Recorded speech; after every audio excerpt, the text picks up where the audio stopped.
Hey, somebody's got to roll up the car windows before it rains. You did? Excellent.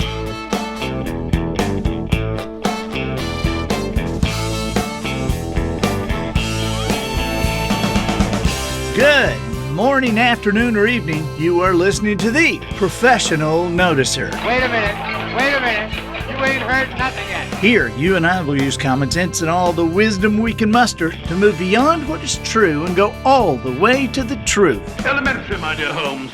Elementary. With actual listeners in more than 100 countries, I am the Professional Noticer. Hey, this promises to be fun. Hello, everyone. I'm Andy Andrews. Hey, thank you for making me a part of your week as the Professional Noticer. It is my job to professionally notice something for you. Nothing is off limits. So what is your question? Business, spiritual issues, popular culture?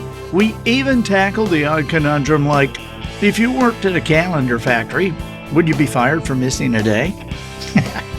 Look, my purpose here today and with every show we do is to play the part of a best friend or coach. I want to help you live the life you would live if all your toughest questions were answered. The Professional Noticer is sponsored this week by GulfCoastNation.com. This is Dylan Weir and Adam Andrews at their best. Have you ever caught a big fish? I mean like a really big fish. Do you like to see big fish being caught? Do you know that the biggest one that Dylan and Adam have actually landed was 12 feet 3 inches? The NOAA charts, when they tagged and released it, said that the tiger shark weighed 1,050 pounds. How would you like to be the one who catches that? Well, that's what they do. GulfCoastNation.com will take you fishing, but do it from the beach. Get this, I just love what they say. They say, hey, when you come fishing with Gulf Coast Nation, you don't get seasick. Nobody gets seasick. Mama can have a nice chair. They have it set up on the beach. It's at night during the summertime, so it's cool. They can have pizza delivered. They'll do steaks for you there on the beach or hamburgers, whatever you want. Dylan or Austin, kayak this 15 or 20 pound bait out from the beach for you, and they set it up, and it's pretty amazing. You can follow them on Facebook, Gulf Coast Nation. You can subscribe to their weekly videos on YouTube, Gulf Coast Nation, or on Instagram. They are at gulf.coast.nation. But if you want to book them for a night this spring or summer, or even the fall, go ahead and do it. They were taking charters last year from 13 different states. Going to be a busy year. It's something your family will remember forever. A night out on the beach with GulfCoastNation.com. All right. Observations and answers are what we do here. I deliver the observations, but you provide the questions, and we appreciate the questions you're sending in. Always remember the quality of these answers can only be determined by the quality of the questions. I'd love to field one from you. Write me. The email is theprofessionalnoticer@andyandrews.com. And if we use your question, we'll send you your choice of the Guided Traveler Experience. It's 8 hours of live video seminar, or the 100-Year Parenting Course, a collection of 53 videos, each between 10 and 20 minutes. This week, our first question is from Larry. Hey, Larry. Hello, Andy. My name is Larry Stouffer, Greenville, South Carolina. Just want to thank you for taking time to answer my question. I really appreciate that. I want to reach out to you because of your Storms of Perfection series. My video production team and I are working on a video series of inspirational and motivational stories in the Greenville, South Carolina area. And I'm just wondering if you would be opposed to sharing a few tips, ideas, suggestions from your Storms of Perfection experience on how to successfully talk with people about turning their failures into success. Thank you again for your time. I really appreciate it. Larry, how in the world did a friend of yours get a hold of a Storms of Perfection book? Some of our listeners might not even know that I put those books together. You know, that was the very first bunch of books that I did. They were self-published, and there were 4 of them. curiously named Storms of Perfection 1, 2, 3, and 4. And they were a collection of letters from over 50 very successful people and the letters were in their own words on their stationery with their signatures at the bottom, telling the story of the biggest rejection or the worst challenge they had before they became successful, before anybody knew who they were. And the books have been out of print for a long, long time, but all 4 of those books are available for the Wisdom Harbor members. They're available right there on the site. And you can look through every single letter. There's, like I say, over 50 in each book. And the people, some of them, I'm sad to say, are gone. In the first book, there was Joan Rivers, General Schwarzkopf. Let's see. I was trying to think who else has passed away since that first book was on. Norman Vincent Peale, Dale Earnhardt, Orville Redenbacher, Bob Hope. There was a bunch of in that first one, and then the second one. I think there were even more. Just an incredible list of people. There were. I've got one of these books right here. Let me see. Who do I see that was in the second one here?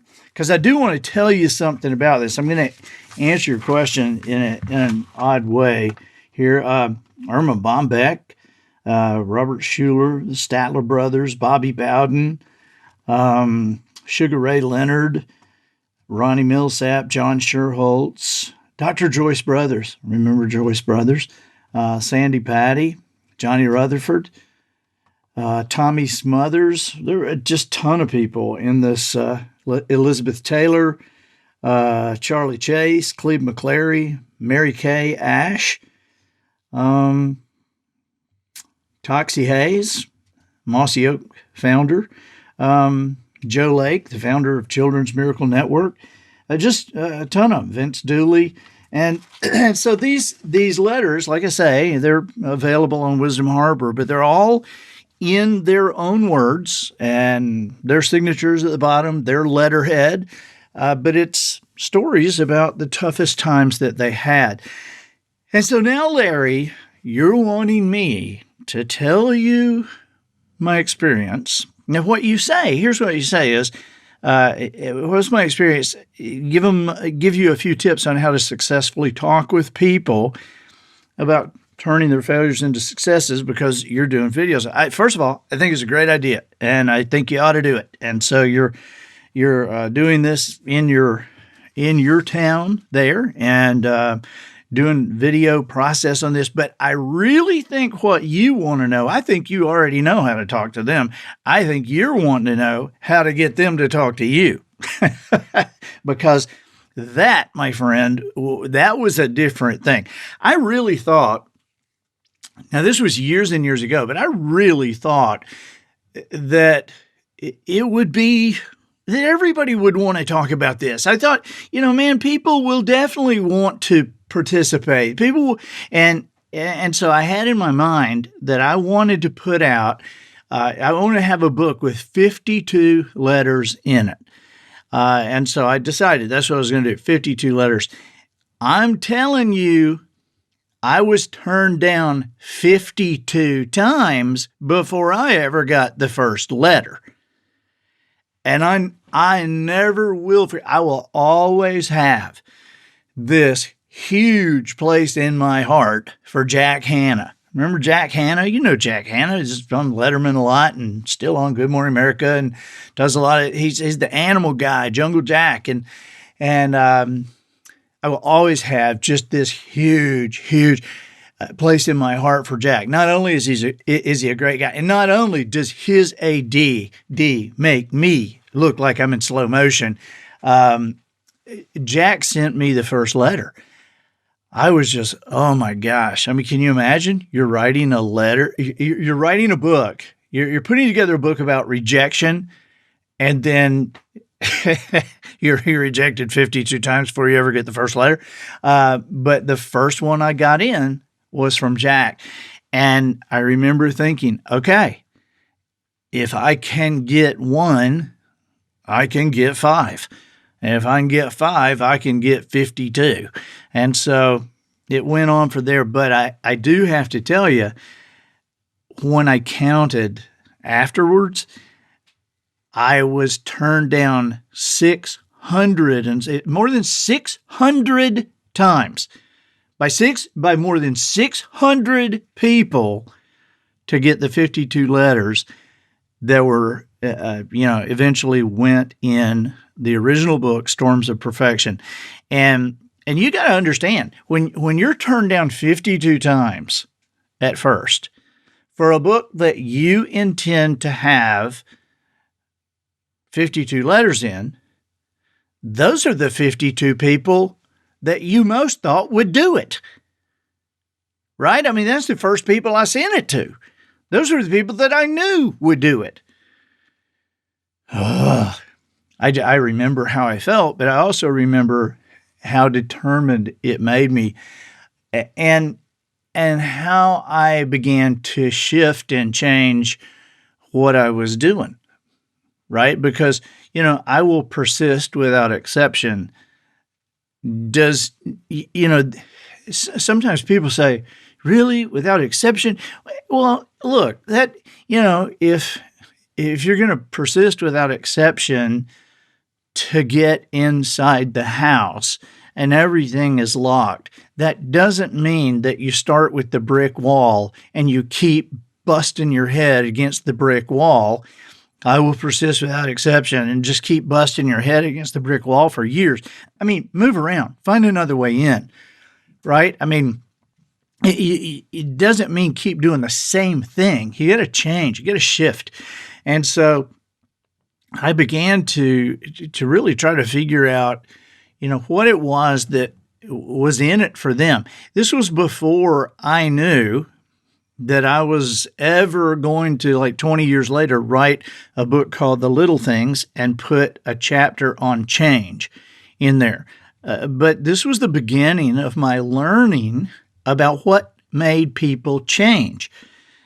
And so in The Little Things, there's a chapter, I think it's chapter 13, and it's a little thing called change, and it details the 2 things that are necessary for people to change. And I didn't really see it like this then, but I can look back and I can say, okay, they were not going to participate in the book. I wanted them to participate in the book. That meant they had to change from being non-participants to participants. And so if I had known then what I know now, I could have much more easily provided those 2 things that were necessary for them to change, and I wouldn't have had to go through 600 people to get the 52 letters in the book. Now, I'm not the smartest guy in the world, okay, but I can see patterns. I can start to figure it, and so I am proud to say that by the time I got around to book 2 and needing 52 letters in book 2, I was only turned down by 400 people. So you can see what a vast improvement I was making. And then book 3, I was turned down by about 200 people. And then I can honestly say that in book 4, get this, I was not turned down a single time. Now, if you want to have those kind of odds, if you want to have that kind of success, it requires a different kind of thinking. And while I got better and better and better at presenting the idea, by the time I rolled around to book 4, and I knew who I wanted in it, I was prepared to have no rejection. And so book 4 has people in it like Harriet Tubman and Abraham Lincoln and George Washington, Benjamin Franklin, and Florence Nightingale. And the reason I was not turned down by any of them is because they were dead, and I wrote the letters. Okay. I wrote all those letters, and we mocked up their stationery and got their what do you call their signature. But I wrote the letters. You want to be certain of your results. You can figure out a way to be certain with your results, and a lot of that has to do, or a lot of times it can have to do with doing it yourself. Now, Larry, I'm telling this story because you mentioned the Storms of Perfection books, but I also want you to know that you can figure out how to get these people to talk. Number one, it's got to be something for them. Okay. I found out pretty quickly that as much as people say they care about everybody else and they want to do things for everybody else and they would like other people to be inspired by, it's really, a lot. We are a kind of a selfish lot, and so a big part of it was about them. I had to make it easy for them. I had to fit it into their schedule. I had to a lot of times talk with an assistant and help them, craft the words they wanted in the way they wanted them. And so you're going to have to figure out, what's in it for them on this. This is going to have to make sense to them. It's going to have to fit into their schedule, and just know that they're not going to do it for the children. They're not going to do it for the troops. I don't care what they say. You're going to have to figure out a way that this will make sense for them to participate in something that combines with something they're passionate about. And a lot of times I have found out that what a lot of these people are passionate about is themselves. And so you make sure you make them look good. Okay. And you can tell them that. I mean, I would always, I used to guest host a talk show, and one of the things that I found, I would have, I had no problem getting guests when I would guest host. This was in Nashville, and it was a show called Nashville Now, and I would guest host sometime for Ralph Emery when he was gone, and I had some really, really good guests. I actually was the first talk show. It wasn't my talk show, but I hosted the talk show the very first time Garth Brooks was ever on a talk show, and I had all these guys, Randy Travis, and all these guys. But I always told them, I told them, and I did it. I said, my role here is to make you look good. I had Garth on that show before he ever won the Horizon Award for the up and coming person in CMA. But you want them, Larry, you want them to have a great deal of trust in you. And so obviously that's going to be easier as you go along. You might consider putting together some kind of video package of something you've done in the past that's very quick, something they can click on and watch and say, oh, okay, well, this is what you want me to do. Yeah, I can do that. And so just know that your efforts are going to be worthwhile. But anytime you're involving other people and working to get them going, just know that it's the rare person that's going to just follow blindly along because it's your passion and because it's going to help you or because it's going to help something that you want to help. They are going to have skin in the game. And I have found that a lot of times you are going to need to point that out. Okay? All right. Well, get after it, man. This is going to be great. I'm Andy Andrews, the professional noticer, harnessing common sense and wisdom to plow through challenges all the way to an answer for you. Hey, here's the thought. I know you can use Google to find where the wild things actually are, or to answer the question, where is the best place to buy a wolf costume? But where do you seek wisdom? There's a difference in knowledge and wisdom. Knowledge is going to help you find new places to travel and decide on the proper attire. But wisdom will tell you that some things are just fictional, and you better leave them inside the books that you grew up with, okay? See, pure knowledge without the wisdom to apply that knowledge in the proper way is not only useless, it can be dangerous. Allow me to suggest wisdomharbor.com. That's wisdom, Harbor, harbor with an O-U-R. So go there now.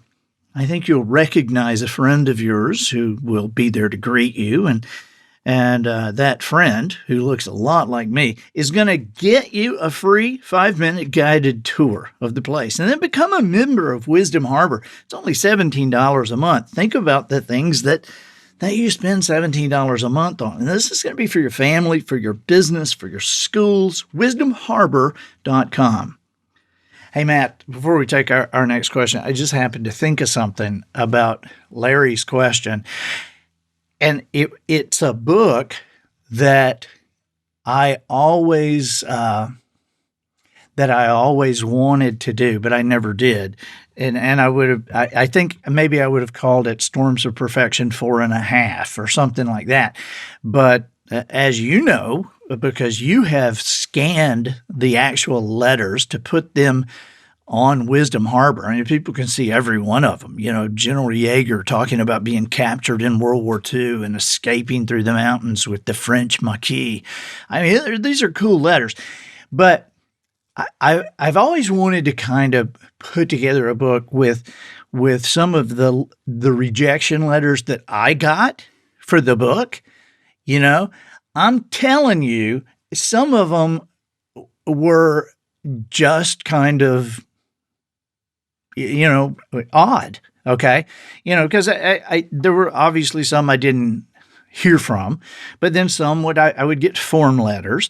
But I remember getting a letter from Mark Spitz. Remember Mark Spitz, the 7 gold medals? Okay. Swimming. I mean, he was just like this monstrous. He was huge, big, just superstar. And I remember getting like a 2.5-page typewritten letter. This was not a form letter. This was a 2.5-page typewritten letter from Mark Spitz explaining in detail to me why he did not have time to write me a letter. I mean, I'm telling you, he took more time telling me why he didn't have time than it would have taken to just write the letter. I remember Dear Abby writing me this long letter back and saying she would love to help, but she has never been rejected. And so it just wouldn't be a good letter because she has never had any rejection in her life. I remember thinking that was kind of odd. And there were just some crazy ones that I always thought, hey, I would love to publish that. Okay. Hey, our next question is from Teresa. Hey, Teresa. Hey, Andy. This is Teresa Barney from Noonan, Georgia. My question is, my husband just read your book, The Traveler's Gift, and he really enjoyed it. I gave him the book because I had read it several years ago myself, and it led me to read many more. Each was very impactful. My husband just started the 21-day reading for the first decision. When I hear him reading it out loud, every time I hear the part, I understand that God did not put in me the ability to always make right decisions. It just doesn't resonate with me. I believe we do have the innate ability within us to make the right decision, but we may not always make it the first time. Will you elaborate on that? Just curious, for the most part. By the way, I want my husband to read The Noticer next. Thank you for the insight in all your books and your contribution to society. Teresa, hey, I'm so glad that your husband is doing this. Now, have you told him that you're disagreeing with that part? Don't tell him that yet, okay? You know what? when I hear you say that, I think I think this is semantics, all right? But I think I can explain this in a way that that you and I can be on the same page. Because I understand what you're saying, and I want this to resonate with you. Now, I want to read it straight from the book. Okay, this is this particular paragraph that contains what you talked about. It says, when faced, and this is when David Ponder has been given this by Harry Truman. Okay, Harry Truman, as you know, David Ponder's like popped into his office. He's time traveling and came in, and Truman gave him this. So here's what he reads. This part says, when faced with an opportunity to make a decision, I will make one. I understand that God did not put in me the ability to always make right decisions. He did, however, put in me the ability to make a decision, then make it right. The rise and fall of my emotional tide will not deter me from my course. When I make a decision, I'll stand by it. My energy will go into making the decision. I will waste none on second thoughts. My life will not be an apology. It will be a statement. The buck stops here. I control my thoughts. I control my emotions. So first of all, I really think, Teresa, that what you left out was the second part of it. Okay. And I also think that you answered it yourself. I kind of jotted a note here where you say, and I see this, I do this too, but I see this in people who are really improving their minds, and they're trying to be more positive with their own lives. Because what you say here is you focused on the first part. You said, I understand that God did not put in me the ability to always make right decisions. And then you just stop there. Okay, well, you can't just stop there, because that's like, doing a whole interview and then taking out just one part and putting that on TV and making somebody look bad with just that one part. You got to have the whole context, all right? But you say here, I understand that God did not put in me the ability to always make right decisions. And then you say, I believe we do have that innate ability within us to make the right decision, but we may not always make it the first time. Okay.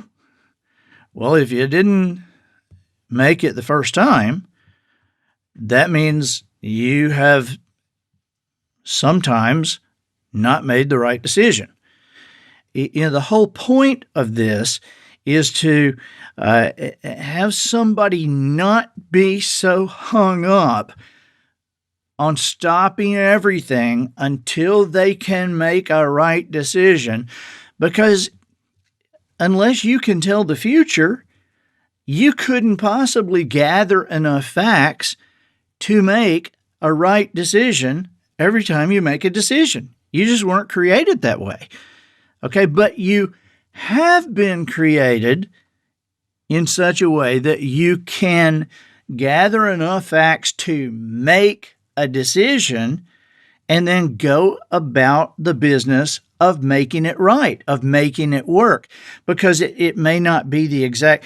It's just like, when you get into your car and you're going to the store, but you don't aim the car at the store and then just press the gas and sit back and read a paperback and expect to get there. You're going to, sometimes you might go left out of your driveway, sometimes you might go right, depending on what else you have to do. Sometimes going to the store, you may run into a roadblock. Okay, there was something you didn't know.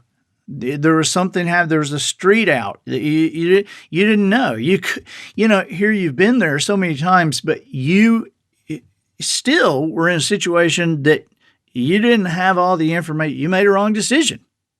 You went that way.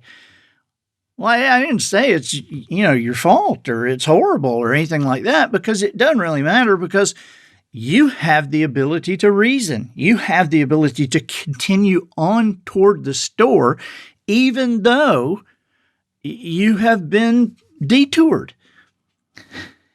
But continuing with that going from home to store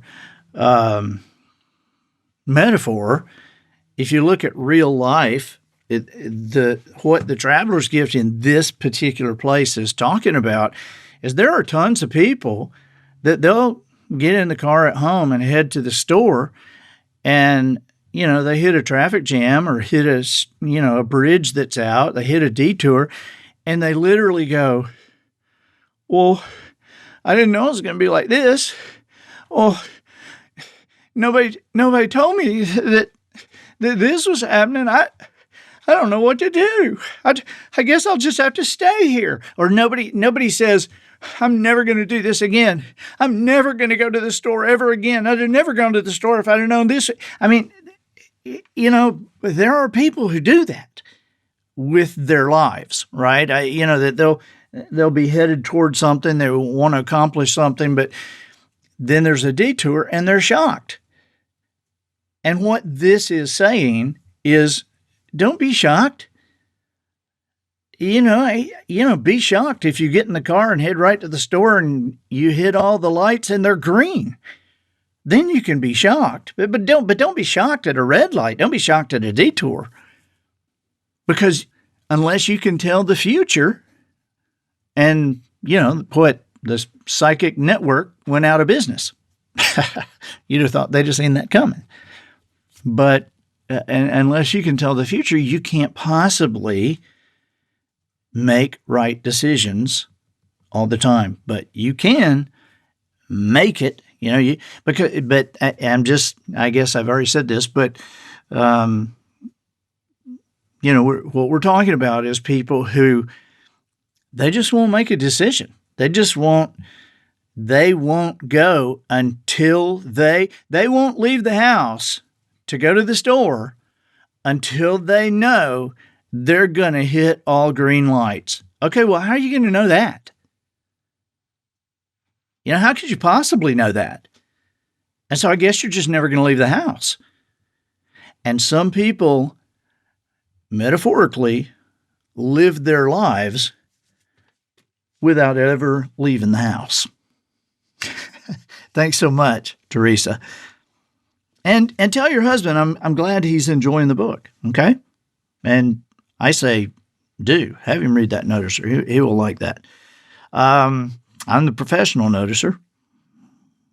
Probably the only professional one that you've ever seen. But ladies and gentlemen, if you appreciate this podcast, I would sure appreciate you going to iTunes and giving us a nice review. You can only review the particular podcast on iTunes one time. Therefore, if you haven't already, please make today your day. And if you're listening on YouTube, see that red button down there? Please press that subscribe button. Don't miss us. And I think that'll do it for this week. Get us out of here, Matthew.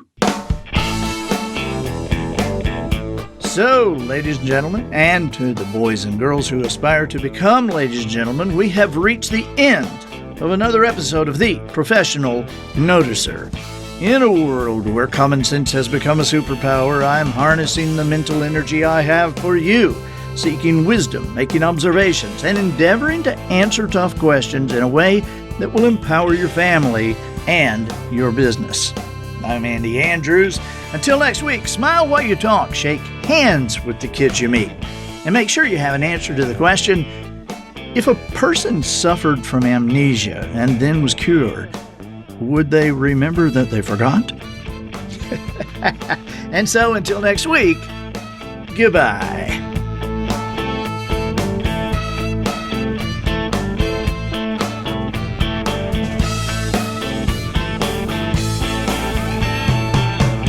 This episode of The Professional Noticer was produced by Matt Limpert. The Noticer theme written and performed by Sugarcane Jane. Jumbo Caviar provided for the cast and crew by Twinkle and Smoke of Beverly Hills. Additional financial consideration provided by WeCanCanIt.com. At WeCanCanIt.com, we're in the business of canning the uncannibal cannibals. No, not the cannibals that eat people. It's any stuff that can fit snugly and securely into a small metal cylinder. Worried about your stylish and collectible handmade leather belts being badly scuffed by constantly being tossed around in your closet? Or perhaps the sun cracking and fading it until there's nothing left but a buckle? Well, you can it! Just send us all your belts and our professional team will carefully roll each one into the perfect size to be canned. After your cans are returned, simply keep them stacked anywhere in your closet, in the kitchen, on a windowsill.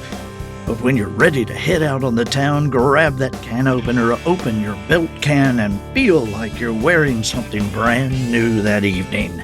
But we don't just can belts. No, we can photographs. We can socks. We can collector cards, spools of yarn, handkerchiefs, and yes, what you've heard is true, we can cans. That's WeCanCanIt.com.